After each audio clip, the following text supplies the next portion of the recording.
All right. Assalamu alaikum wa rahmatullahi wa barakatuh.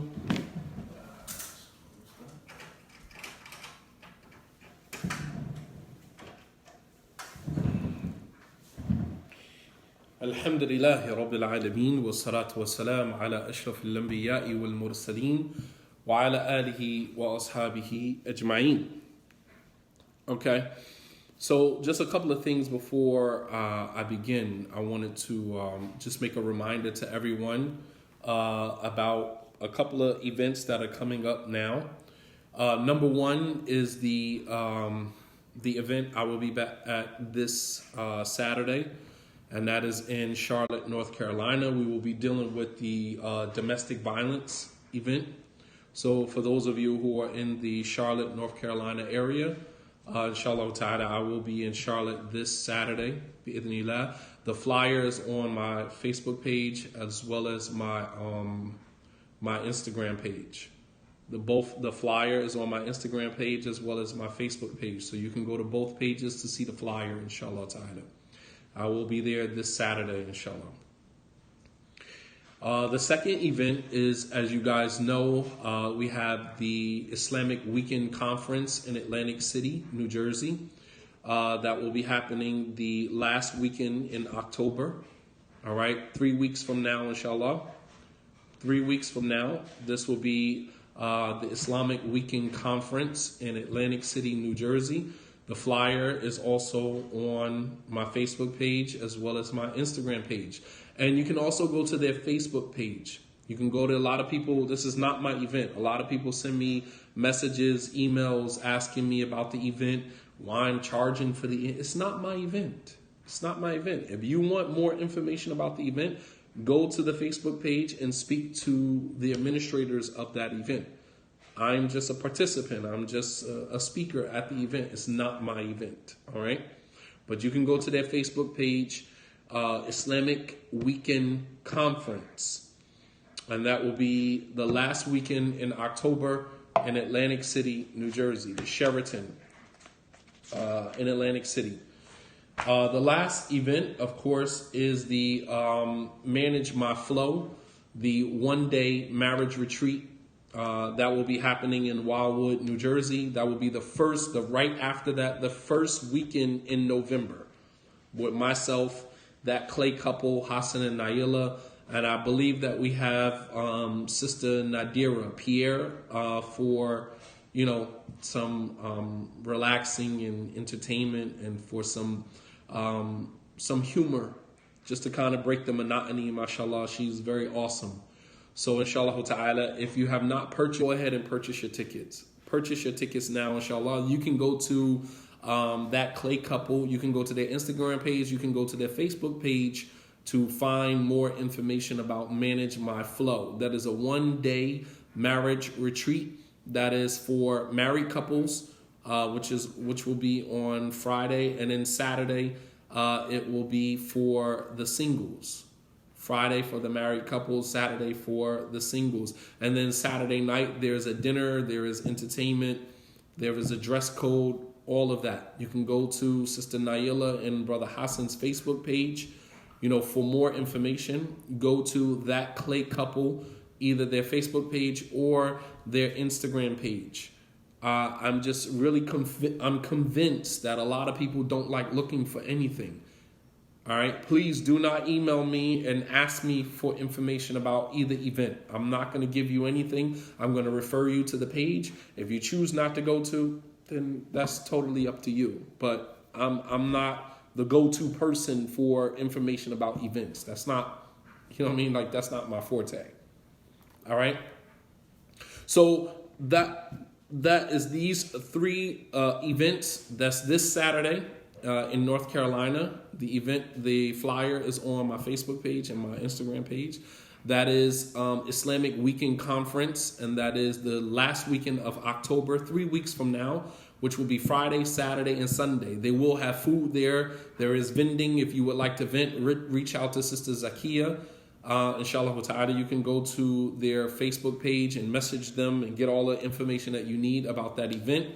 Some of the speakers there will be myself, Muhammad Munir, Mufti, Abu Dhahira, Abu Usama will be flying in from the UK, as well as Abu Muslima. These are just some of the speakers that will be there, inshallah ta'ala. MashaAllah, wa alaikum salam, Brother John.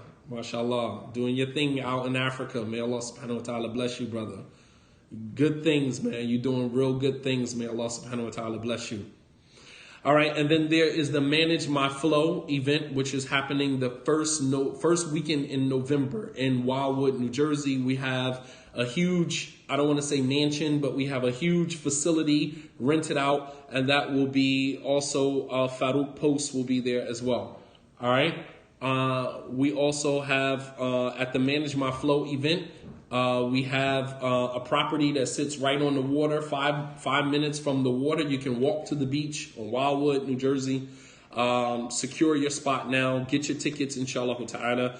Go to the Manage My Flow Facebook page. Go to Hassan and Naila's Facebook page. If you are a married couple, and this is one of the things that we're going to talk about today. If you are a married couple and you would like to, even if you're not Muslim, this event, even if you're not Muslim and you want to come, you and your spouse, and you want to, it's only for married people though. We're not catering to boyfriend and girlfriend. We're past that. We're a little more mature than that. But if you are non-Muslim and you are struggling in your marriage and you want some advice, you want some tips on how to, navigate, some of the things that are going on in your marriage, we don't discriminate. The information is the information. All right. The information is we don't discriminate. Even if you're a non-Muslim and you want some tips on how to make your marriage better, then get your tickets and come out to this event and benefit. Right. I don't discriminate. I don't discriminate. If you are non-Muslim, you are not a Muslim and you are married and you're running into some problems, or you could just use some advice on how to navigate through your marriage. I don't have a problem with that. All right. I don't have a problem with that. Because believe it or not, a lot of Muslims, don't even take advantage of stuff like this. That's the funny thing about it. The irony in this is that we will have non-Muslims who, and I have had non-Muslims that reached out to me. Non-Muslims who would reach out and want to take advantage of this service. Meanwhile, the Muslims talking about why you charging so much. I don't know why you got to charge for this type of information. If you don't feel like investing in yourself, then that's totally on you. But you can't be in a marriage and think that being in a marriage does not require an investment. Marriage itself is an investment. Marriage itself is an investment. And if you have qualms or you take issues with paying, for services that will help you in your marriage, then that says a lot about you as an individual. That says a lot about you. I personally don't mind paying for anything that's going to make the quality of my life better. You understand? I personally, as an individual, I don't mind paying for anything that is going to make the quality of my life better. That is how much I value the quality of my life. That is how much I value my life. I don't mind paying. I don't care what the charge is. Either I can afford it or I can't afford it. Bottom line. But I'm not going to call somebody or email somebody and ask them, why are they charging? This is an Islamic event. So Islamic events are supposed to all be free. You can go to any masjid, any local masjid, and sit with any imam or student of knowledge and get information, random information about Islam for free. As for people who have gone to school, who have studied, who have perfected their craft and have turned their craft into a business, you don't have the right to ask them why they charging. You don't have a right to ask why they charging. I have every right to charge. I invested in my education. Therefore, I turned my investment into a business. Don't ask me why I'm charging, why you charging Muslims this, or why you come on, man. That says a lot about your mentality, and we got to get away from that mentality, because that mentality is people who have zero investment in themselves. They don't invest in themselves. So they don't care. They take issue with you charging because they don't invest in themselves. I don't mind investing in myself, whether it is education, Islamic education, secular education. I don't care what it is. If it is something that is going to make the quality of my life better, I don't mind investing in it. I don't mind paying for it. I don't have an issue. I would never ask a person why they charging Muslims or why they charging. I would never do that. All right, so what I want to talk to you guys about this afternoon, while I have a short window of time with you guys, is a post that I put up on my Instagram page a couple of days ago. All right, yesterday, I believe it was, and that was motivation. True change starts from the inside. True change starts from the inside. Person has to be molded from within, not from external consequences.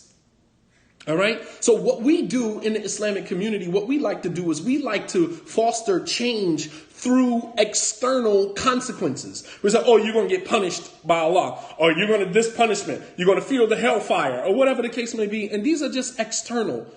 As it relates to our marriages, as I said, we have a lot of brothers who, would threaten their wives with divorce. If you don't do this, then this marriage ain't going to work. Or if you don't do this, then I'm going to just divorce you. You threaten your wife with divorce. You threaten your wife with marrying another wife, right? I got an email from a sister just a couple of days ago who said that her husband had the audacity to tell her after he took a second wife that it's her fault that he took a second wife. It's your fault. How in the world you going to tell a woman that it is her fault that you took a second wife? Meaning, if you was acting right, I wouldn't have had to take another wife. I wouldn't have had to go that route. Totally taking the responsibility off of yourself, right? And he will regret that in the end. Wallah al-Azim. I have no doubt in my mind that Allah subhanahu wa ta'ala is going to send you a calamity that is going to make you question every sense of your being. I guarantee you. You can't do that to somebody and then turn around and say, it's your fault that I took a second wife. MashaAllah. All the sister has to do is be patient and watch that movie play out. Patience and watch that situation play out. You're going to go do something like that and then turn around and tell somebody it's their fault? All right, so basically you're saying that if she would have just acted right? If she would have acted right, then you wouldn't have been forced. Like, she forced your hand. She forced you to go take another wife. MashaAllah, tabarakallah. The thinking, man, the thinking of some of these individuals is just amazing, man. It's just amazing. Anyway, I'm talking about fostering change internally. Internal, right? Internal motivation. If you want somebody to change, you have to motivate them within, not from external consequences. It's the same thing with our children, right? We tell them, all right, as a consequence, I'm going to take away, your video game. I'm going to take away your Xbox. I'm going to take away your tablet. I'm going to take away your cell phone. I'm going to take this away from you. Those are external consequences. That does not foster real change. That does not foster genuine change. That only changes the behavior temporarily. It does nothing for the long term of the behavior, because change has to start from within. It has to be internal. So let's look at a couple of examples. I don't have a lot of time, but I just wanted to kind of touch on this very important topic, right? So the Prophet sallallahu alaihi wasallam, a young man came to him. This was the example I used in my post. A young man came to the Prophet sallallahu alaihi wasallam and he said, Ya Rasulullah, ista'dhana fi zina. He asked permission to commit zina. He walked up to the Prophet sallallahu alaihi wasallam and asked the Prophet sallallahu alaihi wasallam permission to fornicate, to commit fornication. I mean, think about that for a second. The Prophet sallallahu alaihi wasallam is sitting there and a young man walks up to him and asks him permission. Right? Ask permission, to, commit fornication. Now, normally, we would approach the situation like, astaghfirullah, how dare you ask me something like that? How could you say something like that, right? The Prophet ﷺ didn't approach the situation like that. Look at how the Prophet handled the situation. He said to the young man, Alaka do you have a mother? And the young man said, yes. قال نعم. The Prophet ﷺ, he said, أَوَتُحِبُّ ذَلِكَ لِأُمِّكَ? Would you like somebody to commit fornication with your mother?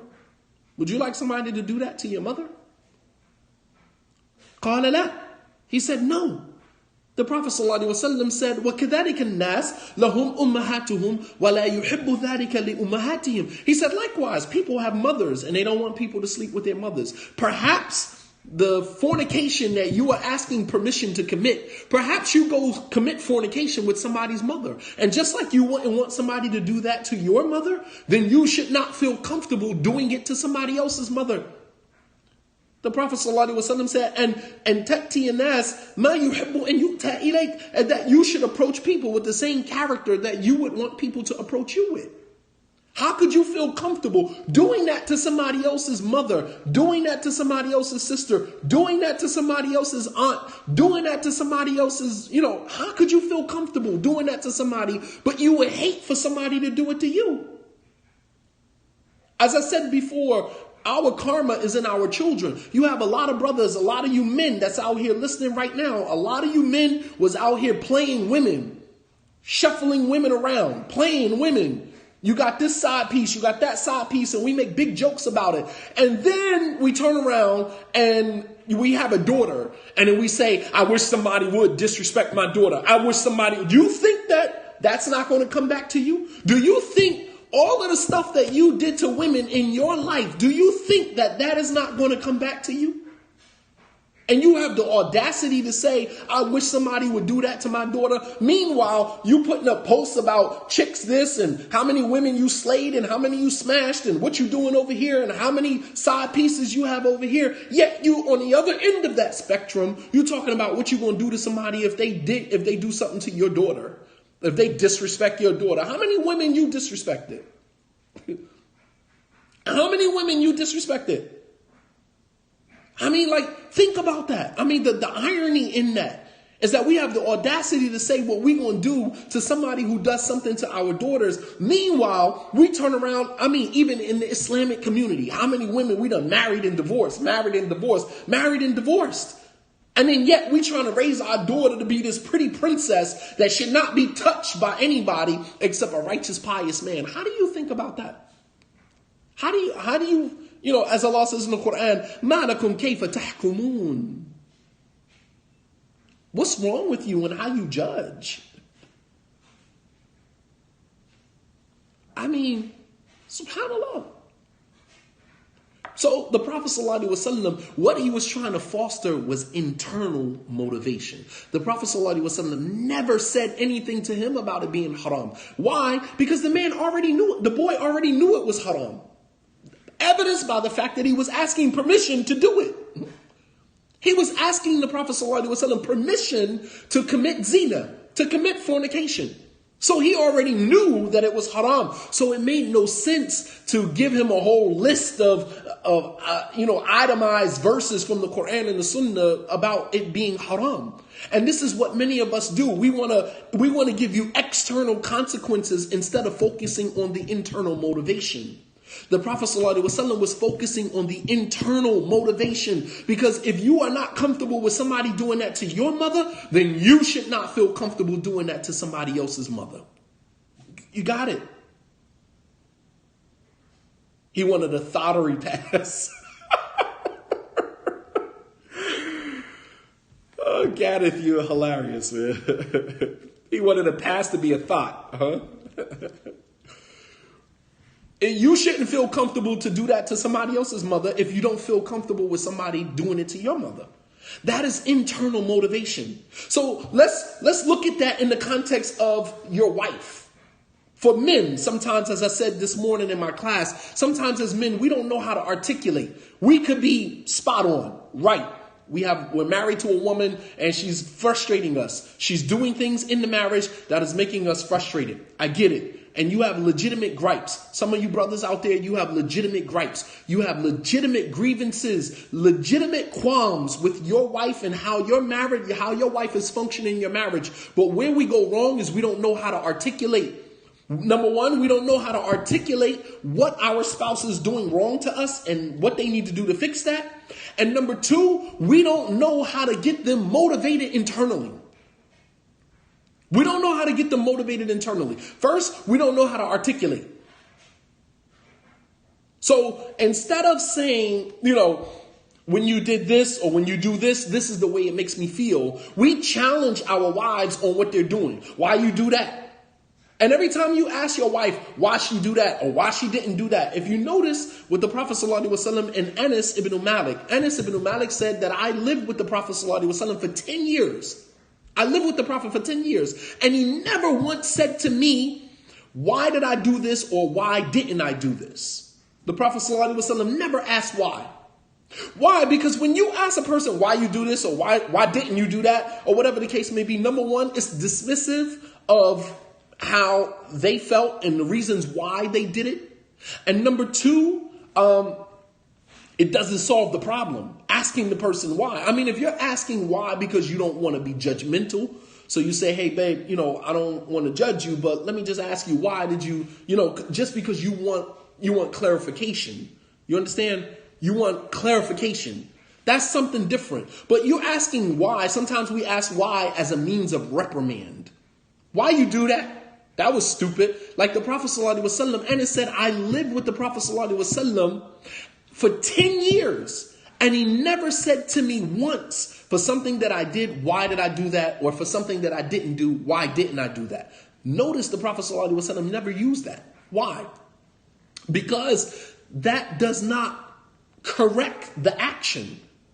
It doesn't correct the action. The person can take you around in circles all day long about why they did it. I'm not concentrating on the why. I'm concentrating on what you did and how it made me feel. As I said to brothers before in the marriage classes, right? Don't focus on the action. The person can justify their actions all day long. What they can't justify is the way that they made you feel. That's what they can't justify. You can say, why are you doing this? I don't like when you do this. The person can argue you down and say, well, I'm doing this because of this. I'm doing that because of that. They may have a justification. But what they can never have a justification for is how you feel. You say, babe, when you did this, this is the way that it made me feel. If your wife says to you as a man, well, you shouldn't feel like that, that's, you're going overboard, or that's, exaggerative, or, it's not that serious. Those are all phrases that are dismissive. The first thing that you need to do as a woman when your husband tells you that doing this makes me feel some type of way is to validate that man's feelings. To tell that man, I'm sorry that what I did made you feel like that. You're not apologizing for your action. You're apologizing for the way that you made them feel. You understand? Right. It's not about what you did. It's about how you made me feel. So as a woman, you're not apologizing for the action. You're apologizing for how your actions made your spouse feel. You understand? If you as a man concentrate on the action, you're going to spend all day arguing. I'm not an arguer. I don't like to argue. I like to get in, shut the argument down. We're done. I don't got time for going back and forth. I don't got time for all of that. I'm too old for that. What I'm going to do is I'm going to tell you what you just did. This is the way that it made me feel. This is how I feel when you do this. This is how I feel when you do that. And make you accountable for how you made me feel. You understand? Brothers, I hope you guys are getting this. Make her accountable for how she made you feel. I'm not trying to hold her accountable for what she did. She might have a justification for what she did. She has no justification for how she made me feel. Those are my feelings. And if she loves you, then she's going to validate your feelings and say, babe, I'm sorry. I didn't mean to make you feel like that. I didn't know that me doing this was going to make you feel like that. Conversation is over with. You understand? Conversation is over with. There's nothing else to say. When your husband says to you, babe, when you do this, this is how it makes me feel. When you do that, this is how it makes me feel. When you do this, it frustrates me. It gets me in my feelings when you do this. The first thing that the woman has to do at that point is to validate your feelings and to say, you know what? I'm sorry it made you feel like that. You're not asking her to apologize for what she did. You're asking her to apologize for how she made you feel. You guys get me? Men. And this helps you stop going out, engaging in reckless behavior simply because you're frustrated in your marriage. You understand? Sometimes as men, we're frustrated in our marriage and we have legitimate gripes, but we don't know how to articulate that. In the institution of marriage, you got to know how to articulate yourself, man. You got to know how to communicate what you're feeling, what you're experiencing to your spouse in a way where they fix it. And that's making them concentrate on the internal. If you say to your wife, if you do this again, you're divorced. All right, she's going to avoid doing it again simply because she doesn't want to be divorced. But she's not doing it again because of how she's making you feel. So it's not internal motivation. It's external consequences. And external consequences is like putting a Band-Aid over an open wound. You understand? No, nobody in a marriage should want to be hurtful. Anytime your spouse comes to you and says, you did this is the way it made me feel, you have no other recourse but to apologize. Babe, I'm sorry. I didn't mean to make you feel like that. I'm sorry if I did this or I said that and it made you feel like that. My apologies, babe. I didn't mean it like that. Or I'll be more aware of that. Now that I know that it makes you feel like this when I do that, I'll be more aware of that. You understand? This is the way that you communicate as a man. You don't go out and marry another wife and then turn to your wife and say, see, this is what you made me do. A woman, when you're having problems in monogamy and you marry another woman and go into polygyny, you're only compounding your problems. Genius. You're not solving your problems. You're adding more problems on top of the problems you already have. You're adding more problems on top of the problems that you already have, genius. You're not solving your problems. You're hustling backwards. You understand? You're hustling backwards. You're not solving your problem. Because what happens when you marry the second wife and you start having the same problems in the second wife? Then what do you do, genius? Please tell me. And then when you run out of spots, you got 4 wives, you can only marry up to 4. Once you got 4 and all 4 of them giving you the same headache from a different angle, then what do, genius? You divorce them and replace them with more? Like, come on. Like, I don't understand the logic in that. I don't understand the logic in that. That's young boy logic. And we need to grow up. We need to man up, man. This is young boy logic. We're not 16 years old anymore. Brothers is in their 20s, 30s, 40s, making these silly decisions. Going out, engaging in reckless behavior, going out, get a side piece, go out and have a relationship with a non-Muslim woman because she don't know no better. I mean, like, you know what I mean? Like, you going down a rabbit hole, man. You going down a rabbit hole. I'm just telling you.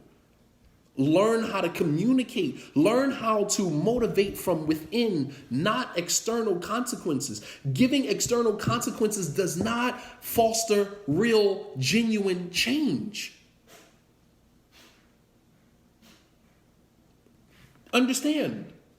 So, in ending, notice the Prophet ﷺ, when he said to the young man asked him permission to commit zina, commit fornication, adultery. And the Prophet ﷺ said to the man, do you have a mother? Do you have a mother? And he said, yes. He said, well, would you like somebody to commit fornication with your mother? He said, no, I wouldn't. He said, well, likewise, people have mothers and they don't want people to commit fornication with their mothers. He said, do you have a sister? Alaka ukht. Do you have a sister? He said, yes. He said, وَتُحِبُّ ذَلِكَ لِأُخْتِكَ. Would you like somebody to commit fornication with your sister? He said, no. He said, وَكَذَلِكَ النَّاسِ لَهُمْ أَخْوَاتُهُمْ وَلَا يُحِبُّ ذَلِكَ لِأَخَوَاتِهِمْ. He said, and likewise, people have sisters and they don't want people to commit fornication with their sisters. You understand? He's fostering change from within.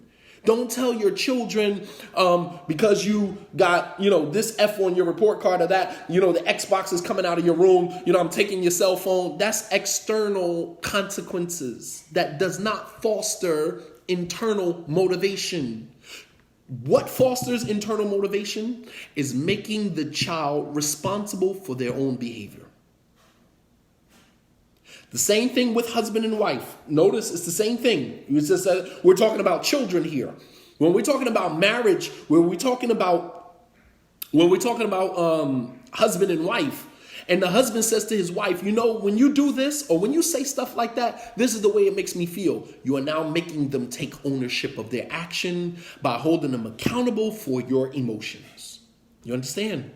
You're making them take responsibility for their action because of the emotion that they created. You understand? That's internal motivation. You're saying you did this and it made me feel like this. So you're honing in on the emotion, and it in turn makes them take responsibility for their action.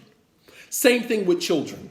If you tell a child, you come home with an F or a D on your report card, I'm taking the Xbox out of your room. All right, that's external. So what they're going to do is they're going to get a good grade just so they can get the Xbox back, just so they can get the cell phone back. They're not going to do and get a good grade because they think or they believe that getting good grades is going to enhance their quality of education. You understand? You want them to get good grades because they have to take responsibility for their behavior. They have to take responsibility for their education. So you say, instead of saying, I'm going to take your cell phone from you, or I'm going to do this, or I'm going to do that, you say, if you fail, then you run the risk of staying back. You run the risk of being held behind. And let me tell you what happens to a child that falls behind in education. You understand?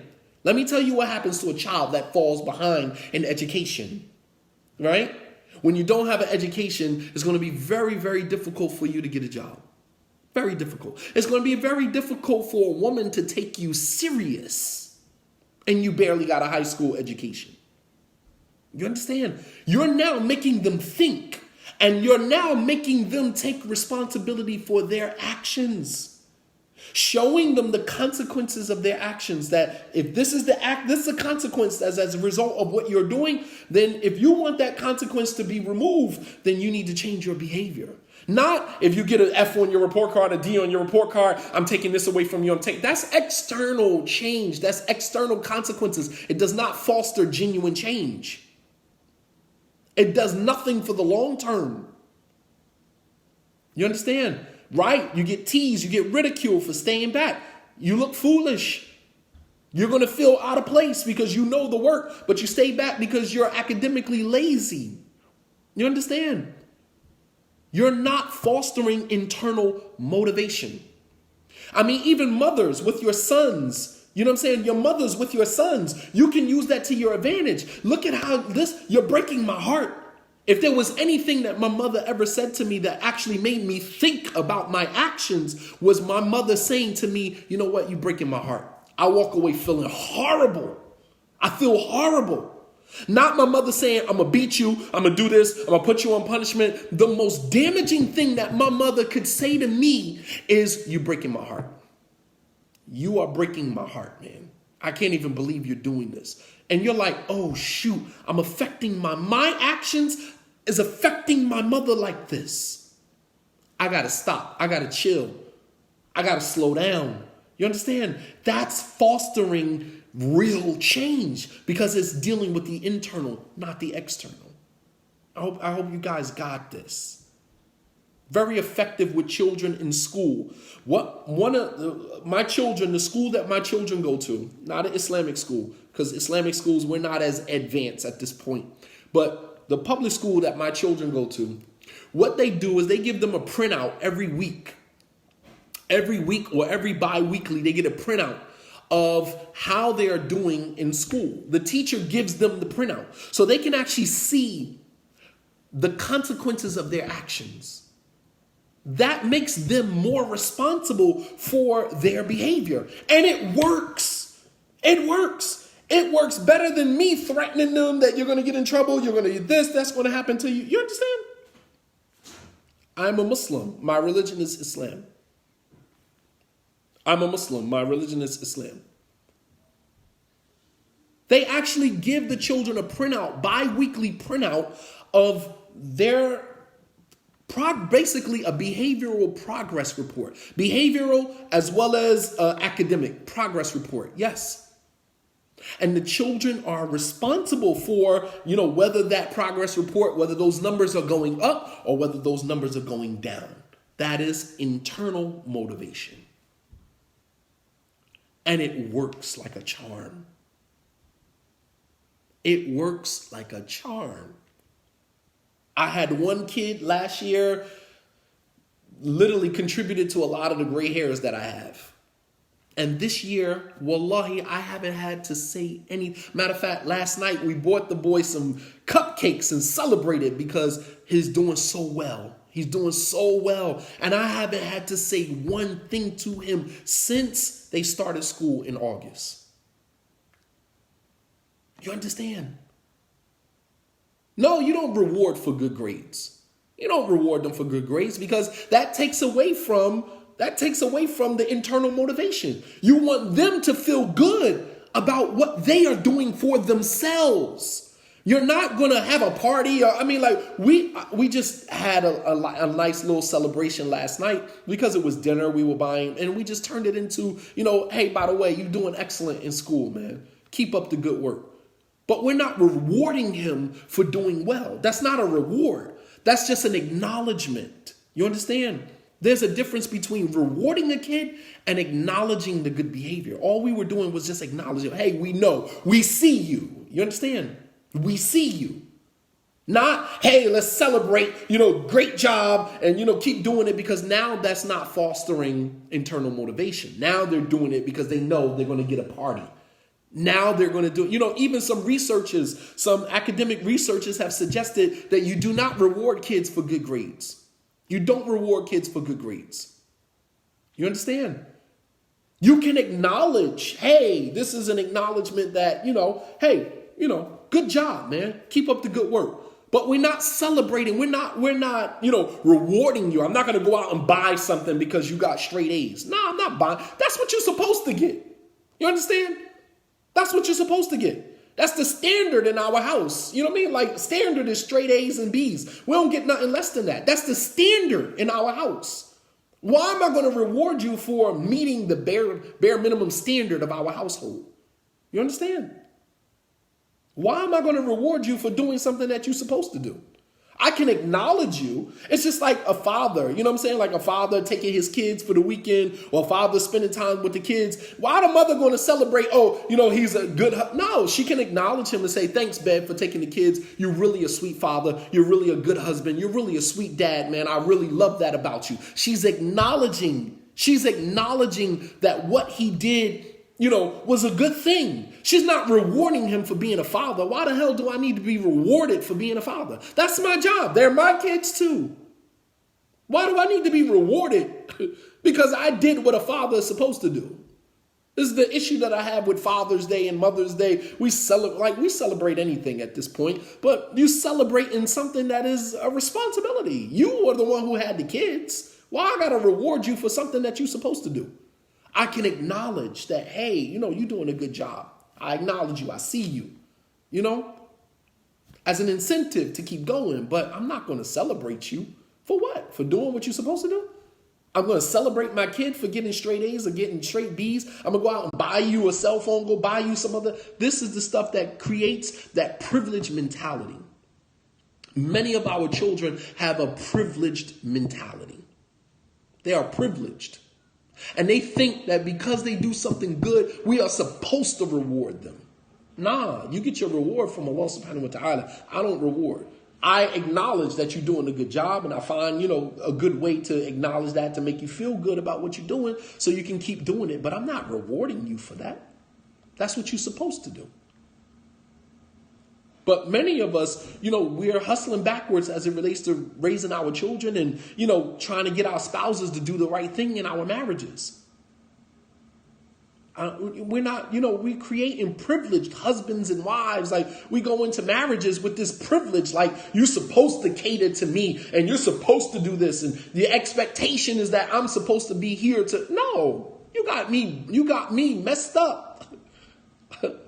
No. Marriage is not supposed to work just because we both fear Allah and we both in a relationship together and we both Muslim, we both pray. So that automatically means that we're supposed to have a happy marriage. That automatically means is I'm not supposed to do things to disappoint you, and vice versa. You're not supposed to do things to disappoint me. We're taking the human element out of it. We're still human. We're still human. Don't exclude the human element. You got me. So, it's important that we understand the power of internal motivation and external consequences. All right. External consequences does not foster change. It changes for the temporary, but it does nothing for the long run. Nothing. All right. So just a little tidbit that you guys can kind of take with you every now and again. You know, I jump on and just kind of share some information with brothers and sisters. You're struggling in your marriage. You're struggling with your children, inshallah ta'ala. This is some tips that will help you foster, you know, that internal motivation. The internal motivation is way better than external consequences. Try it. And I guarantee you, try it in your marriage. Try to get your spouse motivated internally. They'll change for good and you never have to address the problem again. But if they change because of external consequences, once the fear of those consequences is gone, they're going to resort back to the behavior anyway. When you keep saying to your wife, I don't think this is going to work, you keep doing this and you keep doing that, and our relationship is, you threatening with divorce. Eventually your wife calls your bluff and she says, well, listen, you know, you keep threatening, throwing divorce on the table as if I'm disposable, I don't really matter. Why don't you just go ahead and divorce me? Do what you're going to do. And once your bluff get called, you know, it's real, you know, it's pretty much a wrap from there, man. So this is what I wanted to present, and Allah subhanahu wa ta'ala knows best. Allah subhanahu wa ta'ala bless you all. Wa sallallahu ala nabiyyina Muhammad wa ala alihi wa sahbihi wa sallama tasliman kathira wa akhiru da'wana anil hamdulillahi rabbil alameen. Don't forget about the 3 events. That is the domestic violence event in Charlotte, North Carolina this weekend. That is also the Islamic Weekend Conference in October, the last weekend in October. And then there is the Manage My Flow one-day marriage event. One day for couples, the other day for singles. Inshallah ta'ala, that will be held in Wildwood, New Jersey, inshallah. And that is the first weekend in November. Inshallah. Jazakumullahu khairan. May Allah subhanahu wa ta'ala bless you all. Wa sallallahu ala nabiyyina Muhammad wa ala alihi wa sahbihi wa sallama tasliman kathira. Wa akhiru da'wana anil hamdulillahi rabbil alameen. Wassalamu alaikum wa rahmatullahi wa barakatuh.